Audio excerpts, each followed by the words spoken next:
మరోవైపు 7వ రోజుకు చేరింది సినీ కార్మికుల నిరసన. ఇవాల్టి నుంచి నిరసనలు ఉధృతం చేస్తామని చెప్తోంది ఫిల్మ్ ఫెడరేషన్.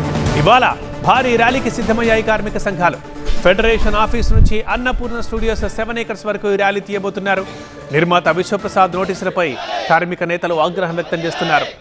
అలాగే మంత్రి కోమటిరెడ్డి వెంకటరెడ్డి చిత్రపటానికి పాలాభిషేకం చేశారు. కార్మికులకు మద్దతుగా నిలిచారని కృతజ్ఞతలు చెబుతున్నారు.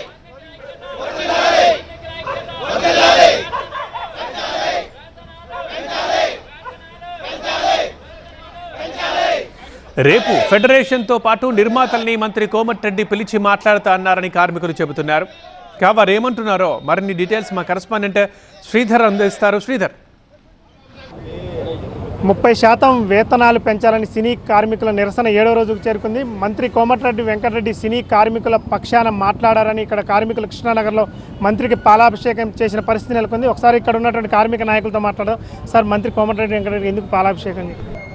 ఆ రోజు హైదరాబాద్ రావడానికి కారణం కాంగ్రెస్ పార్టీ. ఈరోజు వర్కర్ల జీతాల కోసం మాట్లాడి కార్మికుల పార్టీ కాంగ్రెస్ పార్టీ కూర్చోబెట్టి రేపు ఉదయం ఏ టైంలో తెలియదు సార్, ఆ టైంలో కూర్చోబెట్టి మాట్లాడుతానన్నారు. దాని ధన్యవాదాలు తెలుపుకుంటూ ఈరోజు మేము అందరం చెప్పండి. ఇప్పుడు కోమటిరెడ్డి వెంకటరెడ్డి గారు మా కష్టాలని తెలుసండి. 90 నుంచి వారన్నీ తెలుసు, సీఎం గారు తెలుసు, అందరికీ తెలుసండి. కాకపోతే 30% వేతనం అనేది మాకు సరిపోదండి. ఏదో 20 అన్నారు, 15 అన్నారు, ఇవన్నీ అవ్వదండి. ప్రతి యాత్రలు పెంచడం వల్ల ప్రతిసారి ఇదే సమ్మెలు చేయవలసి వస్తుందండి. ఎందుకంటే మాకు 30% ఎక్కడ సరిపోద్దండి, మాకు 16 గంటలు పనిచేస్తే. సార్, అంటే సినీ కార్మిక నాయకులు కానీ ఫెడరేషన్ అధ్యక్షులు కానీ కోమటిరెడ్డిని కలుస్తారా? కోమటిరెడ్డి వెంకటరెడ్డి ఏ విధంగా మాట్లాడుతున్నారు మీ వైపు? మంత్రి గారు అయితే కనుక ఇప్పటివరకు మా తరఫున కార్మికుల పక్షాన పాజిటివ్గానే ఉన్నారండి. మంత్రి గారి ద్వారా మా అందరికీ కార్మికులందరికీ న్యాయం జరిగిద్దని చెప్పేసి మేము కోరుకుంటున్నాము.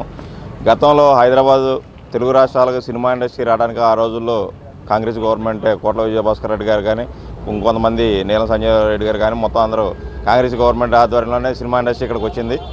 అదేవిధంగా ఇప్పుడు ఇన్ని సంవత్సరాల తర్వాత కార్మికులకు అన్యాయం జరుగుతుందంటే కార్మికుల పక్షాన మాట్లాడిన ఏకైక పార్టీ కాంగ్రెస్ పార్టీ ఉంది.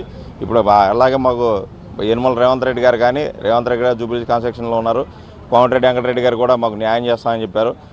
రేపు చర్చలకు పిలుస్తామని చెప్పేసి అన్నారు. ఇంకోటి ఏంటంటే మా మీద న్యాయం చేయమని చెప్పేసి అడిగామని చెప్పేసి మా మీద కేసులు పెడుతున్నారు. ఆ కేసులు పెడుతున్నందుకు కేసులు ఉపసంహరించుకోమని చెప్పినందుకు కానీ మా పిల్లలందరూ కూడా ఈ సంతోషం కోమటిరెడ్డి గారికి పాలాభిషేకం చేయడం జరిగింది. దీనికి ఎందుకు అంటున్నారు, మాకు పెంచడం కోసం ఎందుకు అంటున్నారు తెలియదు. ఆయన గారు రోజుకు 1,50,00,000 రూపాయలు లాస్ పోతున్నాం అని చెప్పేసి అన్నారు. 1,50,00,000 రూపాయలు మాకు రోజు ఆయన లాస్ పోతున్నాడు.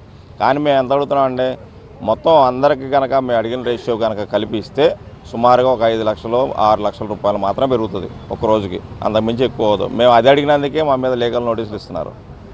అది సార్, ఒక సినిమా షోకి వచ్చినటువంటి కలెక్షన్ మందం ఉండదు, మా జీతాల పెంపు అనేది విశ్వప్రసాద్ మాత్రం మా మిగతా సభ్యులు కూడా ఎందుకు నోటీసులు పంపుతున్నారో అర్థం కాలేదు. ఆయన మీద కూడా లీగల్గా వెళ్తాం.